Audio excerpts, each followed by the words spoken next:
Three main things that influence the price of a land in Cameroon. What are the three main things that determines whether a land will be expensive or not? And by the way, when you say land is expensive, it's relative to the amount of money that you have. Hello and welcome back to this channel. My name is Atega Daniel and I'm a certified real estate consultant. I'm also a realtors coach, a top-selling realtor and lead marketer at Property Trust Group. Our goal in this channel is to educate and inform you so that you can make high return on investment in real estate. And in this video, we're going to be looking at the three main things that influence the price of a land in Cameroon, specifically here in the city of Boya, southwest region of Cameroon. We have three main. Number one, location. Number two, time. And number three, urgency. I'm going to explain them in their various orders respectively. Let's start with location. The first thing that influences the price of a land here in Cameroon, especially here in the city of Boya, is the location. Now, there are four things under the location that determines the price of the land. The first is the accessibility. How accessible is the land? How does the road that leads to the land look like? Is the road steep, right? Is it a valley, right? Are there a lot of stones there? Is it far into the interiors or outskirts of the town? The second point under location is the village or the quarter, right?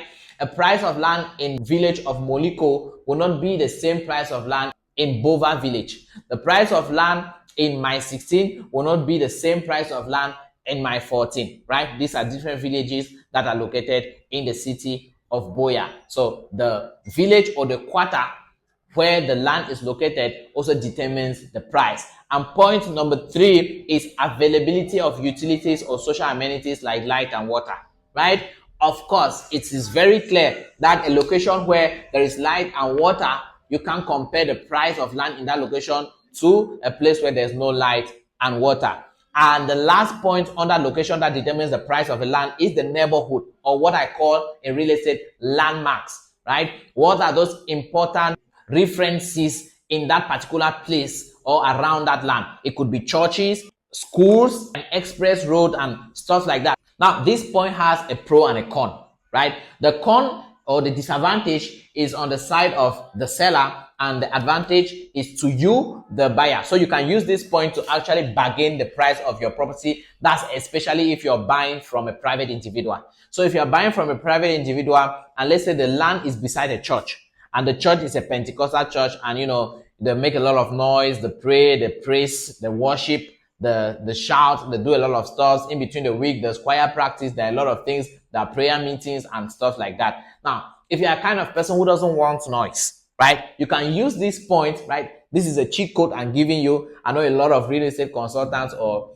private real estate agents will be very angry at me, but you are our subscribers, you are our followers, and you are investors, and we love you, so we must give you the best knowledge you can use in order to get the best real estate deal in the city of Boya or even in Cameroon at large. So you tell the agent that or the seller that you don't want noise. So because this church is here is going to be making a lot of noise and stuff like that, so because of that, you are not going to take it for this price. And of course, they will understand because especially if it's somebody who doesn't also want noise, the people will be like, it's true or stuff like that. If it's a school or a nursery or primary school, same thing, noise and stuff like that. If it's an expressway, cars will be passing, the road is going to be busy, there's going to be a lot of noise, there are going to be boutiques around that place that will be playing music to advertise their business and so on and so forth. So you can use this point in order to bargain. If the road is narrow, the road is not good, it's not accessible, you can use it and say, this road is not accessible, development is going to come here in the next 2, 3, 4, 5 years. Because of that, the price is too much, you can reduce the price for me.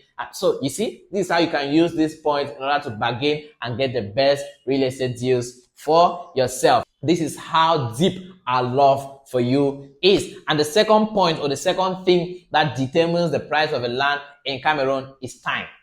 Now, when I talk about time, there are two main things. There are two main times I'm talking about, right? There are two main seasons in Cameroon. You have the dry and the rainy season. Now, if you want to buy a property in the heart of the dry season, the land is going to be quite expensive compared to when you're buying in the heart of the rainy season. The reason is because during the dry season, a lot of diasporans invade or come into the country, right? They come into the country for visiting, they come for marriages, they come for a lot of stuff. right? And also, during ember months like September, October, November, and December, those are times where a lot of bush fallers are in town. They want to come and buy properties. They want to invest. There are a lot of marriages. A lot of people want to give their spouse lands as gifts, right? Where they give them a deed of gift, right? I made a full and complete video on the 21 or 20 terminologies that you as an investor should familiarize yourself with so that you don't get scammed and you don't get confused. It's on my channel. I'll leave the link of that video in the description of this video. So after watching this, you can go and watch that video, right? So a lot of bush fallers in town, diasporans, foreigners coming for tourism during the dry season and during these ember months or during this, celebration months. So prices of land are definitely always, higher during this time. But during the rainy season, prices of lands are always, moderate or a little bit cheaper, right? And I want to advise you to an extent. The best time to, buy a property, right? That's if you're not, anyways, always, you can buy at any time, right? But, you can really know the topography, the accessibility very well of a property or how good the accessibility or the topography is during the rainy season. Because during the dry season, everywhere is dry, right? You cannot see the plot, the place is actually swampy or it's muddy or the roads are blocked during, you cannot really see. But during the, rainy season, you can know. So if you can drive right to the property, or if it's a land banking property, if you can drive to a particular area and then walk, that, of course, there's going to be mud, but if you can walk to the place, then you can, buy that property and know that you've bought a good land, right? So these are the points under the time factor that determines the price of a land in Cameroon. And point or factor number 3, which is the main, is urgency. Urgency. Now, in real estate, they call it distress sale, or in marketing generally, they call it distress sale. That is when somebody is in urgent need of something. Now, this urgency applies both to the seller and the buyer. To the seller is how urgent he or she needs the money. To the buyer is how urgent he or she needs the property. So let's start with the buyer. So let's say it's a civil servant in Cameroon and maybe the person has been living in a government house, right? And the person has been told that in the next 6 months to 1 year, you're going to go on retirement. So you have to evict or evacuate these government premises. And the person is urgently looking for a property to buy to start building. And the person has just a 6 months to 1 year window to build and then leave.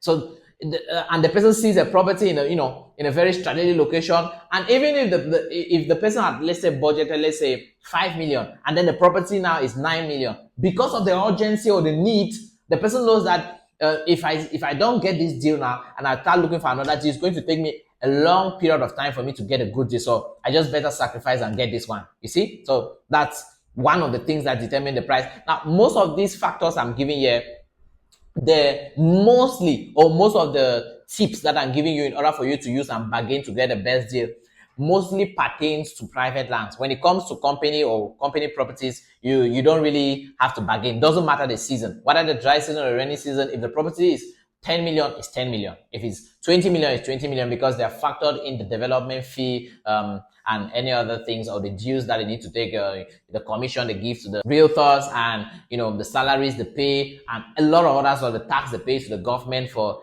for the company and stuff like that. So it mostly involves you dealing with private agents or private sellers. Okay, so the second example, I've said the retirement example. The second example, let's say a Cameroonian abroad wants to return home, right? And maybe he has made a lot of money and he wants to return home, and he needs a property, like now, and an agent shows up and like, I have this, and when agents sense, that's why it's advisable to buy from a corporate organization or a real estate company like us, right? Like Property Trust Group. Now, when agents sense that you are in urgent need of something, they're going to inflate the price of that property. They're going to inflate it. A property that's normally selling for 20 million, they can sell it to you for 40 million. And they don't have emotions like that. They don't. But with the company property, they're advertising it. You go on their page, they tell you that this property is 4 million. And when you come, they're going to sell it to you for 4 million, right? Unless you want them to sell it for 4.5 and then they incur the charges of documentation of your property. So that's how the urgency in the buyers from the buyer side influences or affects